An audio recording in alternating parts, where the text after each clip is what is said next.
নমস্কার বন্ধুরা, কেমন আছেন সবাই? পিউয়ের রান্নাঘরে সকলকে স্বাগত জানাই। শুরু করছি আজকের নতুন রেসিপি। আজকের রেসিপি রয়েছে মিষ্টির দোকানের মতন আলুর তরকারি, যেটি হিঙের কচুরি দিয়ে সার্ভ করা হয় আলু আর ছোলার ডাল দিয়ে।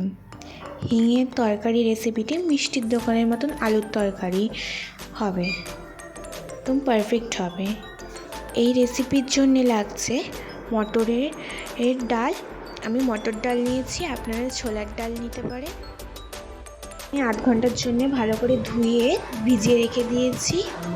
তারপর একটা আলু ভালো করে কেটে ধুয়ে রেখেছি। এবার ডাল আর আলুটাকে একসাথে প্রেশার কুকারে দিয়ে 2 চামচ নুন দিয়ে 4টে সিটি মেরে নেব।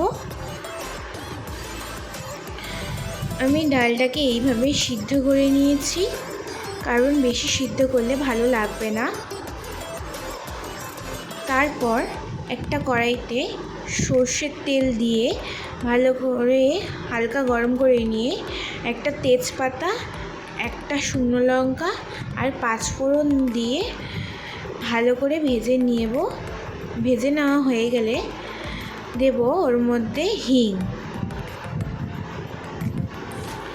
তারপর দেব আদা কুচি দিয়ে ভালো করে নেড়ে চেড়ে নিয়ে দেব আগে থেকে আমি 5টা কাঁচা লঙ্কা থেতো করে রেখেছি।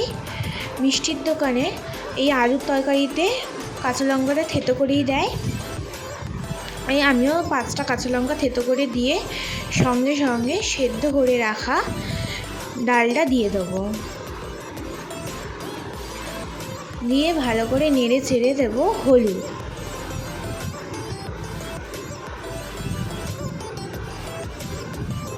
আর দেব কুচি করে রাখা সেদ্ধ আলু।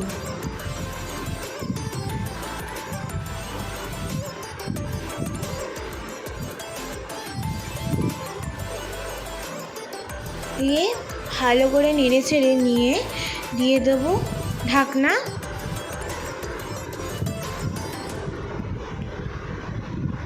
ফুটে গেলে এবার ওর উপর থেকে দিয়ে দেবো কসুরি মেথি।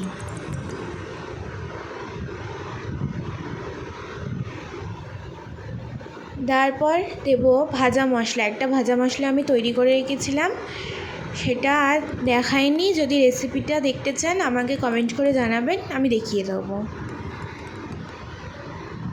উপর থেকে দেব ভাজা মশলা, তারপর স্বাদ বাড়ানোর জন্যে দেব চিনি।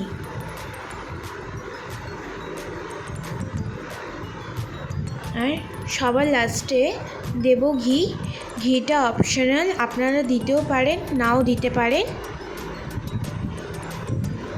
এবার ভালো করে নেড়ে চেড়ে গ্যাসটা বন্ধ করে দেবো। এবার আমি রেসিপিটা হয়ে গেছে, সার্ভ করে দেখাবো। আমার ভিডিওটি আপনাদের যদি ভালো লাগে please like, comment and share.